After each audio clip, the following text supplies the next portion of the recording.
Assalamualaikum warahmatullahi wabarakatuh. Semangat pagi. Halo, apa kabarnya kalian semuanya? Alhamdulillah, kita bertemu dalam pembelajaran online hari ini. Sudah siap untuk belajar online hari ini? Jangan lupa, siapkan alat tulis kalian. Yang akan kita bahas hari ini adalah tentang isi atau makna dan amanat pantun. Pada subtema sebelumnya, kalian sudah mempelajari ciri-ciri dan berbagai jenis pantun. Sekarang kita akan sedikit mengulang. Pantun merupakan salah satu seni merangkai kata yang digunakan untuk mengungkapkan perasaan atau maksud tertentu. Ungkapan perasaan atau maksud tersebut disampaikan melalui bagian isi pantun, yaitu pada baris ketiga dan keempat. Sekarang kita akan membahas perbedaan pantun dan syair. Kalian perhatikan tabel berikut ini. Pada pantun terdiri dari 4 baris dalam satu baitnya. Begitu juga dengan syair, terdiri dari 4 baris dalam satu bait. Kemudian pada pantun memiliki sajak A, B, A, B.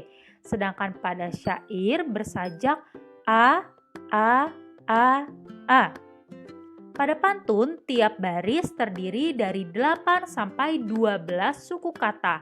Sama juga dengan syair. Tiap barisnya terdiri dari 8 sampai 12 suku kata. Pantun pada bagian isinya terdapat pada baris ketiga dan keempat. Nah, sedangkan syair semua barisnya itu merupakan isi. Biar kalian lebih paham, kita baca bersama contoh pantun dan syair di bawah ini yuk. Kita akan membaca contoh pantunnya dulu ya. Tinggi kokoh berdiri gagah, tumbuh besar si pohon jati. Lebih baik kita mencegah daripada kita mengobati. Sekarang kalian perhatikan baris pertama dan baris ketiga memiliki bunyi akhiran yang sama, yaitu gah, ya. Jadi bisa kita simpulkan baris pertama dan baris ketiga bersajak a, ya, karena memiliki akhiran yang sama. Kemudian sekarang kalian perhatikan baris kedua dan baris keempat juga memiliki bunyi akhiran yang sama, yaitu ti, ya. Jadi bisa kita simpulkan baris kedua dan keempat bersajak B, B. Ya, tadi baris pertama sajaknya adalah A, baris kedua sajaknya adalah B, baris ketiga sajaknya A, dan baris keempat memiliki sajak B.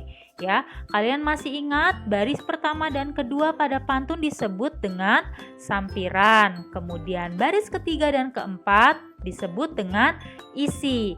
Sekarang kita baca contoh syair.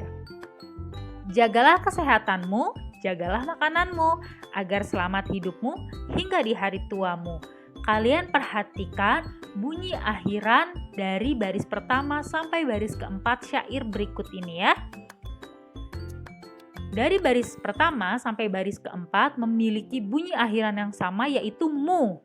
Ya, berarti bisa kita simpulkan syair ini memiliki sajak A, A, A, A. Ya, karena memiliki bunyi akhiran yang sama, dan kalian harus ingat semua barisnya ya pada syair itu merupakan isi ya, berbeda dengan pantun.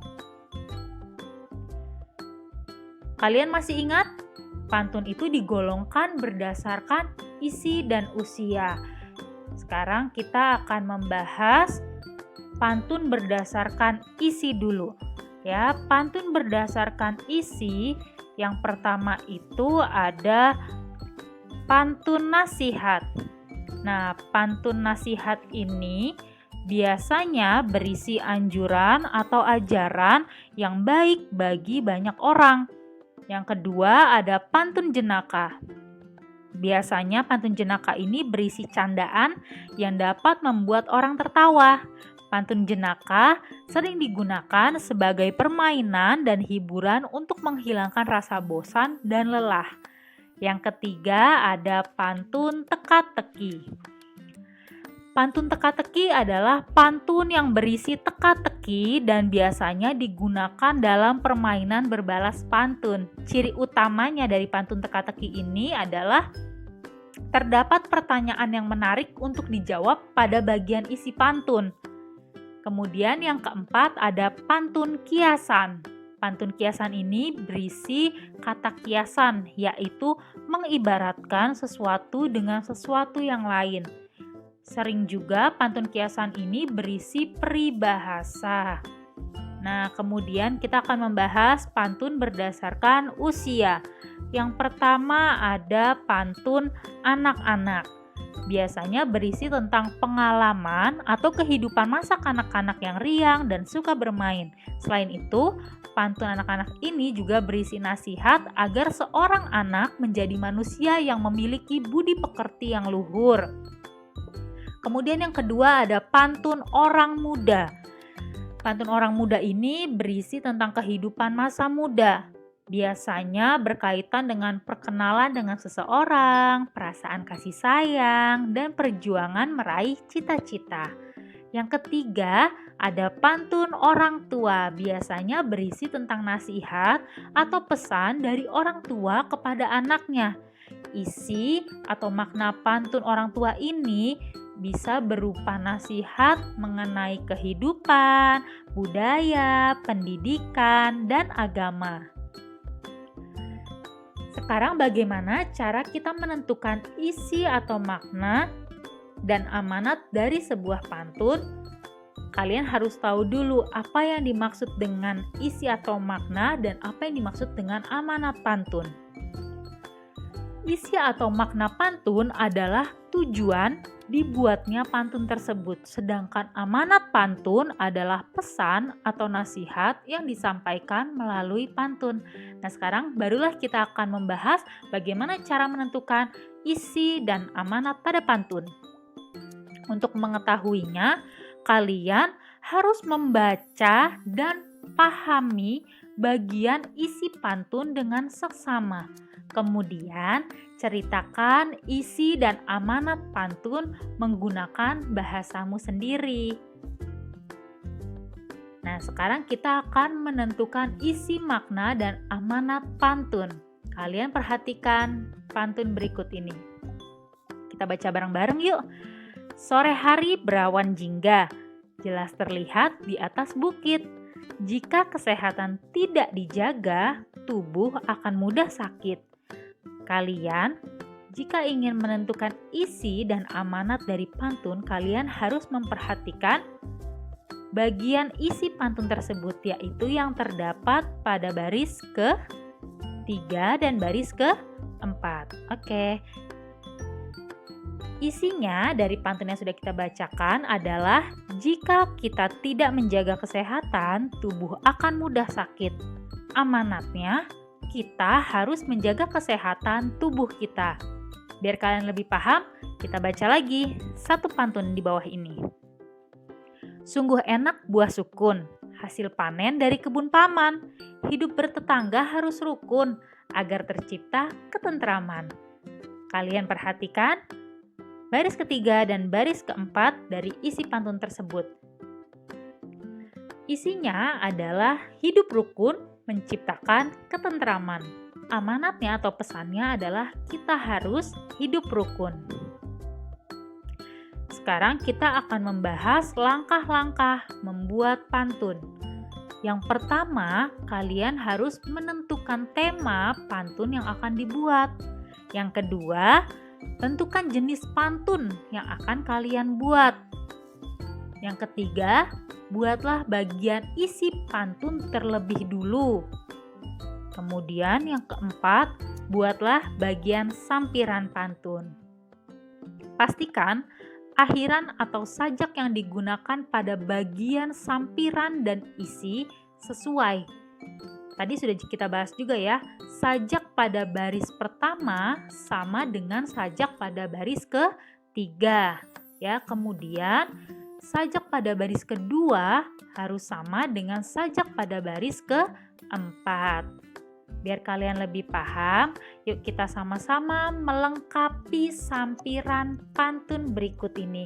Bu Guru akan membuat sebuah pantun yang bertema tentang kesehatan yang harus kita buat terlebih dahulu. Tadi kan temanya tentang kesehatan. Kemudian kita harus membuat dulu apa? Bagian isinya dulu ya, baris ketiga dan keempatnya dulu. Kita lihat di sini sudah Bu Guru buat baris ketiga dan baris keempatnya. Baris ketiganya, ayo bermain kejar-kejaran. Baris keempatnya, badan sehat, hati senang. Nah, ini isinya sudah dibuat. Sekarang kita tinggal melengkapi sampirannya ya, baris pertama dan baris kedua. Bisa kita buat baris pertamanya, pergi ke warung membeli koran. Ya, baris pertama bunyi akhirannya harus sama dengan baris ketiga ya, yaitu ran. Ya, ini juga sama ran. Ya, kemudian kita buat baris kedua yang bunyi akhirannya harus sama dengan baris keempat, yaitu nang. Ya. Yaitu sekalian membeli benang. Ya, kalian perhatikan baris kedua dan baris keempat memiliki bunyi yang sama. Kita baca bareng-bareng yuk. Ini sekarang sudah lengkap nih pantun kita. Pergi ke warung membeli koran, sekalian membeli benang. Ayo bermain kejar-kejaran, badan sehat, hati senang. Kalian perhatikan, baris pertama dan baris ketiga memiliki bunyi akhiran yang sama ya, yaitu ran. Dan baris ketiga juga ran. Berarti sajaknya adalah A. Ya, baris pertama dan ketiga memiliki sajak A. Kemudian perhatikan baris kedua dan baris keempat. Ya, memiliki bunyi akhiran nang dan baris keempat juga memiliki bunyi akhiran nang. Ya, berarti baris kedua dan baris keempat ini bersajak B. Ya, baris pertama bersajak A, baris kedua bersajak B, baris ketiga bersajak A, dan baris keempat bersajak B. Ya, kalian paham ya? Nah, sekarang kita akan menentukan isi, kemudian kita akan menentukan amanatnya juga. Kalian perhatikan sekarang baris ketiga dan keempatnya jika menentukan isi dan amanat. Nah, jenis pantun yang tadi Bu Guru buat adalah pantun anak-anak. Ya, karena kenapa pantun anak-anak di sini ada bermain kejar-kejaran. Ada kata tersebut ya, bermain itu kan dia identik dengan kegiatan anak-anak ya. Isi makna atau makna pantun yang sudah kita buat tadi adalah bermain kejar-kejaran, membuat badan sehat dan hati senang. Amanat pantun yang sudah kita bacakan tadi adalah anak-anak sebaiknya bermain agar hati senang. Nah, cukup sekian pembelajaran kita hari ini. Semoga kalian paham dan kalian mengerti dengan video pembelajaran hari ini. Jika video ini bermanfaat, jangan lupa di like, komen, share, and subscribe. Selalu jaga kesehatan dan tetap belajar online di rumah aja. Wassalamualaikum warahmatullahi wabarakatuh.